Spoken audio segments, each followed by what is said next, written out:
Chapter 4, A Magical Meeting with, the Sages of Sivana. After walking for many hours along an intricate series of paths and grassy trails, the two travelers came upon a lusty green valley.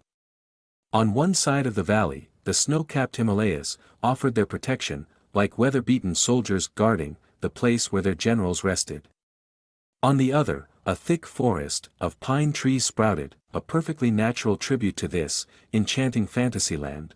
The sage looked at Julian and smiled gently. "Welcome to the nirvana of Savannah." The two then descended along another less traveled way and into the thick forest which formed the floor of the valley. The smell of pine and sandalwood wafted through the cool, crisp mountain air. Julian, now barefoot to ease his aching feet, felt the damp moss under his toes.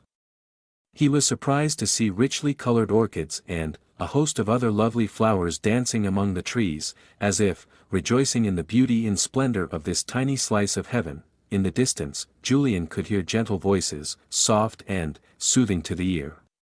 He continued to follow the sage without making a sound. After walking for about 15 more minutes, the two men reached a clearing. Before him was a sight that even the worldly wise and rarely surprised Julian Mantle could never have imagined: a small village made solely out of what appeared to be roses. At the center of the village was a tiny temple, the kind Julian had seen on his trips to Thailand and Nepal, but this temple was made of red, white and pink flowers, held together with long strands of multicolored string and twigs. The little huts which dotted the remaining space appeared to be the austere homes of the sages. These were also made of roses. Julian was speechless. As for the monks who inhabited the village, those he could see looked like Julian's traveling companion, who now revealed that his name was Yogi Raman. He explained that he was the eldest sage of Savannah and the leader of this group. The citizens of this dreamlike colony looked astonishingly youthful and moved with poise and purpose. None of them spoke, choosing instead to respect the tranquility of this place by performing their tasks in silence. The men, who appeared to number only about 10, wore the same red-robed uniform as Yogi Raman and smiled serenely at Julian as he entered their village. Each of them looked calm, healthy and deeply contented.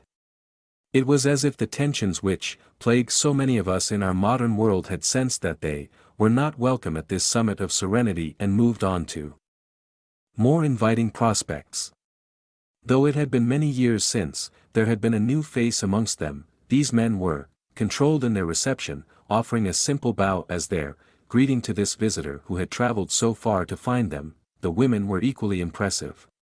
In their flowing pink silk saris and with white lotuses adorning their jet black hair, they moved busily through the village with exceptional agility. However, this was not the frantic busyness that pervades the lives of people in our society. Instead, theirs was of the easy, graceful kind. With zen-like focus, some worked inside the temple, preparing for what appeared to be a festival. Others carried firewood and richly embroidered tapestries.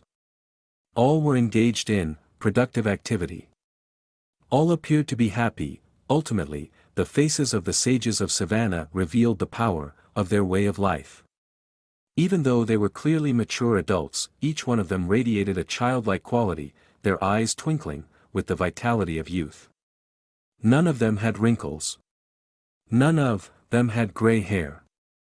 None of them looked old. Julian, who could scarcely believe what he was experiencing, was offered a feast of fresh fruits and exotic vegetables, a diet that, he would later learn, was one of the keys to the treasure trove of ideal health enjoyed by the sages. After the meal, Yogi Raman escorted Julian to his living quarters, a flower-filled hut containing a small bed with an empty journal pad on it. This would be his home for the foreseeable future. Though Julian had never seen anything like this magical world of Savannah, he somehow felt that this had been a homecoming of sorts, a return to a paradise that he had known long ago. Somehow, this village of roses was not so foreign to him. His intuition told him that he belonged here, if only for a short period.